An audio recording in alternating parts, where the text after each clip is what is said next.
दोस्तों, एक माँ अपनी बेटी को घर पर अकेले छोड़कर वह प्रयागराज के महाकुंभ मेले में चली जाती है गंगा में स्नान करने के लिए। इधर उसकी बेटी के साथ एक ऐसी घटना घटित होती है जिसको जब वो उसकी माँ जानती है तो उसके पैर तले जमीन खिसक जाती है।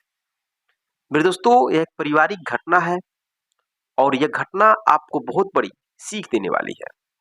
इसलिए इस सच्ची घटना को अंत तक जरूर सुने और जाने और समझें। तो चलिए कहानी की शुरुआत करते हैं। नमस्कार दोस्तों, मैं हूं संतोष, आप सभी का स्वागत करता हूं अपने इस YouTube चैनल में। दोस्तों, आज की सच्ची घटना बिहार के लखीसराय की है। जैसा कि दोस्तों आप जानते हैं कि इस समय प्रयागराज के महाकुंभ मेले में लाखों करोड़ों लोग देश के या विदेश से हर जगह से लोग आ रहे हैं। ऐसा कोई गांव नहीं है जहां से लोग प्रयागराज के महाकुंभ मेले में आए न और गंगा में डुबकी न लगाए। इसी तरह से बिहार से भी लोग प्लान करते हैं प्रयागराज के महाकुंभ मेले में आने के लिए। तो एक महिला होती है वहीं की। अब उसके घर पर उसकी बेटी अकेली थी और उसके सास ससुर जो कि बूढ़े हो चुके थे। अपनी बेटी से कहती है, बेटी तुम घर पे रखना। और वो अपनी बेटी से कहती है, बेटी तुम घर पर रहना, अपने दादा और दादी का ख्याल रखना और मैं प्रयागराज के महाकुंभ मेले में जा रही। बेटी कहती है, माँ घर पे कोई मोबाइल है नहीं, मुझे मन करेगा तुमसे बात करने के लिए, तुम्हारा हाल चाल लेने के लिए, तो कैसे बात करोगी। इस वजह से दोस्तों उसकी माँ बाजार जाती है और एक छोटा सा मोबाइल सादा खरीद कर लाकर अपनी बेटी को दे देती है और गांव के लोगों के साथ प्रयागराज के महाकुंभ मेले में चली जाती है गंगा में स्नान करने के लिए। इधर दोस्तों उसकी बेटी थी, उसके जो दादा और दादी थे थोड़ा आंख से कमजोर हो चुके थे, बूढ़े हो गए थे, उनको कम दिखता था। अब जो बेटी होती है उसका नाम सपना होता है। उसका एक बॉयफ्रेंड था जो का दूर का रिश्तेदार में लगता था। उससे उसकी प्रेम कहानी चलती थी और उसी से उसकी शादी भी होने वाली थी। अब वो कभी काल दिन में ही उसके घर पर आया जाया करता था। उसकी माँ, उसकी दादी माँ सब लोग जानते थे। 1-2 घंटा रहता था, चला जाता था। ऐसा कभी कभी वो करता था। लेकिन जब उसकी माँ चली जाती है प्रयागराज के महाकुंभ मेले में तो सपना को मौका मिलता है और अपने बॉयफ्रेंड जिसका नाम लखन होता है उसको फोन करती है। कहती है कि तुम अब मुझसे मिलने के लिए नहीं आओगे, अभी तक तो दिन में आते थे कभी कभी और मैं रात में तुमसे मिलना चाहती हूँ। अब दोस्तों इस तरह से सपना कहती है। जो लखन है वो तैयार हो जाता है। तैयार होने के बाद दोस्तों वह रात में करीब 7-8 बजे आता है, लेकिन साथ में अपने एक दोस्त को भी लेकर आता है जिसका नाम प्रवीण होता है। अब जैसे ही सपना देखती है प्रवीण को तो कहती है कि यह लड़का कौन है, इसको क्यों लेकर आए हो, इसकी क्या जरूरत है। तो लखन कहता है, जैसे मैं हूं वैसे मेरा दोस्त है, हम दोनों में कुछ भी फर्क नहीं है और आज जो हम कुछ करेंगे हम तीनों मिलकर करेंगे। अब जैसे ही सपना शब्द सुनती है तो वह आग बबूला हो जाती है। वह कहती है कि मैं कोई प्रसाद हूं जो सबको बांटती चलूंगी, तुम्हें शर्म नहीं आ रही है यह शब्द कहने में, हमारी तुम्हारी शादी होने वाली है और तुम ऐसे शब्द का इस्तेमाल कर रहे हो। अब दोस्तों बहुत ही गुस्सा हो जाती है। वो कहती है कि तुम यहां से चले जाओ, अभी चले जाओ। अब जो लखन है उसे रिक्वेस्ट करने लगता है। कहता ठीक है मैं चला जाऊंगा यहाँ से अभी, लेकिन इतने दूर से आया हूँ तो कुछ चाय वगैरह बना के पिला दो। अब दोस्तों वह सपना चली जाती है किचन में चाय नाश्ता बनाने के लिए। इधर लखन उसका दोस्त प्रवीण दोनों आपस में बात करते हैं। प्रवीण कहता है, यार तुम तो कह रहे थे कि बहुत सीधी सादी है, बात मान जाएगी, वो तो बात मान ही नहीं रही है। लखन कहता है, हाँ यार नहीं मान रही है, अब क्या किया जाए, अब हम लोग को यहाँ से चलना ही पड़ेगा। लेकिन दोस्तों जो प्रवीण है वो लखन से कहता है, इतने दूर से आए हैं, पैसा मैं जो कुछ खर्च किया हूँ तुम्हारे वजह से मेरे पैसे गए हैं, कुछ तो करना पड़ेगा। अब दोनों एक प्लान के अंतर्गत आए थे। तब तक वो चाय लेके आ जाती है। चाय दोनों पीते हैं। लखन कहता है कि तुम भी पी लो। अब किसी तरह से वो भी पीती है। पीने के बाद फिर से लखन रिक्वेस्ट करने लगता है, यार अगर हमारे साथ तुम ऐसा काम नहीं करोगी हम दोनों के साथ, तो हम तुमसे शादी नहीं करेंगे। प्रेशर देता है शादी का। तो सपना कहती है कि मैं खुद तुमसे शादी नहीं करूंगी। इसके बाद एक भी लफ्ज बोले तो मैं तुम्हें धक्का मार कर निकाल दूंगी और चीखने चिल्लाने लगूंगी, अभी दादी माँ को जगा दूंगी।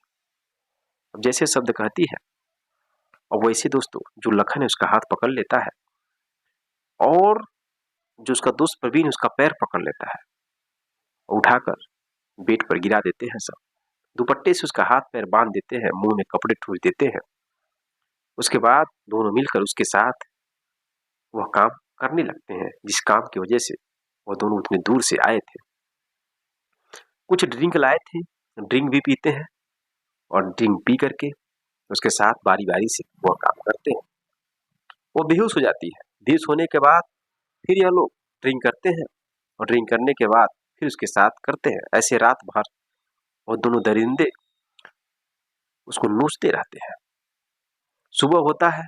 सुबह होने के बाद अभी 3 बज रहा था, तभी परवीन कहता है कि यार जब इसको होश आएगा तो हम दोनों की नाम बता देगी और हम दोनों पकड़े जाएंगे, इसलिए इसका गला दबा दिया जाए और इसको मालूम भी नहीं चलेगा तो बेहोश है, मर जाएगी।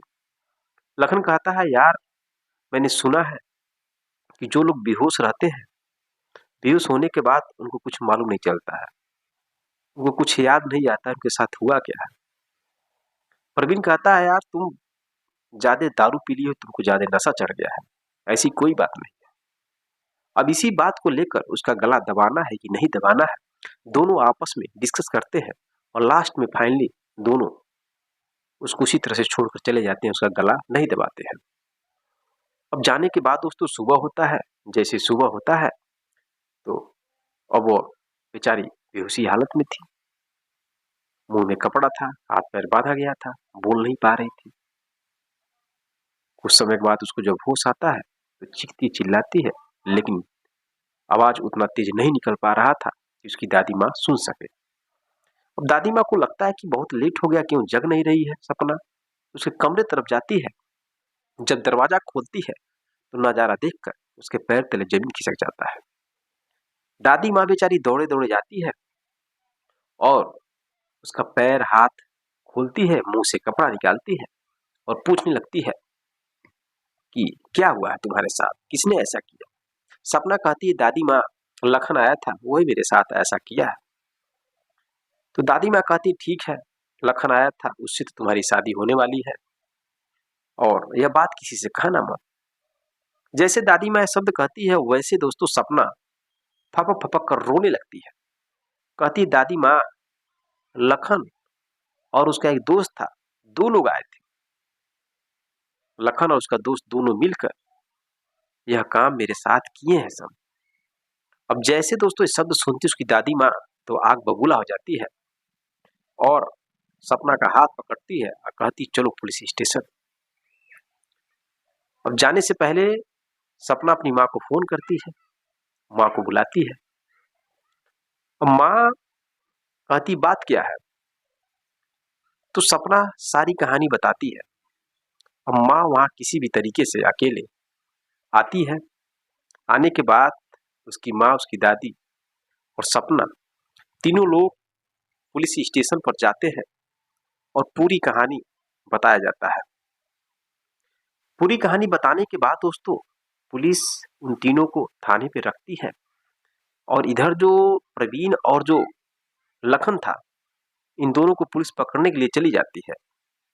दोनों रात भर जगे थे तो बहुत आराम से चैन से वो लोग सो रहे थे। पुलिस मौके पे पकड़ती है और सोते हुए अवस्था में दोनों को गिरफ्तार कर लेती है।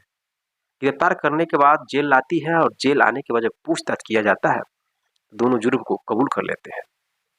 फिर पुलिस पूछती है कि आखिर जब तुम्हारी शादी इससे होने वाली थी तो तुम ऐसा क्यों की अपने दोस्त को ला करके।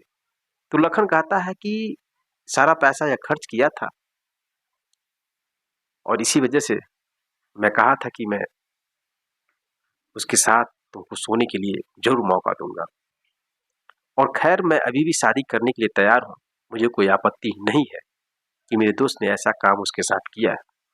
अब जैसे दोस्तों ये शब्द कहता है लखन, पुलिस उसको 2-3 झापड़ मारती है खींच के और कहती है कि तुम्हें शर्म नहीं आ रही है, जिससे तुम शादी करने की बात कह रहे हो, शादी होने से पहले ही तुम अपने दोस्त को लेकर उसके साथ इतना गंदा काम कर दिए। और शादी करने के बाद तुम क्या करोगे? तुम तो उसे कोठे पे बेच दोगे, तुम तो धंधा का काम करने लगोगे। क्या विश्वास है तुम्हारे ऊपर? पुलिस दोस्तों उसको जेल के अंदर डाल देती है। इधर सपना और उसकी माँ दादी घर पर चले आते हैं। तो दोस्तों यह रही कहानी। समाज में ऐसी घटना बहुत तेजी से घट जाता है। अब आप ही बताइए, क्या सपना की गलती है या लखन की गलती है? कमेंट बॉक्स में कमेंट जरूर करिएगा। लेकिन दोस्तों आपको बता दूं, किसी पर इतना विश्वास मत करिए जिसकी वजह से आपकी जिंदगी अगला बर्बाद कर दे। और लड़की इतना अधिक विश्वास कर ली थी कि उससे उसकी शादी होने वाली है। उसको रात में बुलाते हैं, अब तो शादी होगी ही, अब शादी होने से पहले ही इस तरह से वो लोग मिलने जुलने लगते हैं। लेकिन उसे नहीं पता था कि ऐसी घटना उसके साथ घटित हो जाए। इसलिए दोस्तों सावधान और सतर्क रहिए। शादी होने से पहले दोस्तों ये सब काम गलत है। बहुत ऐसी घटना समाज में घटित हुआ है कि जो लड़की की माँ है, बाप है, लड़का का जो बाप है, माँ है, सब लोग खुला छूट दे देते हैं। किसी रिलेशन में किसी का शादी सेट हो जाता है तो लोग आपस में आने जाने लगते हैं, सोचते हैं कि आएगा जाएगा और प्रेम संबंध बढ़ेगा और दोनों की शादी पक्की हो जाएगी। लेकिन दोस्तों ऐसा कभी कभी इस तरह से घटना घटित हो जाती है कि पहले ही लोग मिलते हैं, जुल लेते हैं, बाद में कुछ ना कुछ ऐसी घटना घटती है जिसकी वजह से लड़की की या तो लड़का का, किसी का भी जिंदगी बर्बाद हो जाती है। इस तरह से इस घटना में घटित हुआ। इसलिए गार्जियन को भी सावधान और सतर्क होना चाहिए और इस तरह से लड़के और बेटियों को मौका नहीं देना चाहिए। बाकी आपकी राय क्या है? कमेंट बॉक्स में कमेंट करिएगा। मिलते हैं नेक्स्ट कहानी में, तब तक के लिए जय हिंद, जय भारत।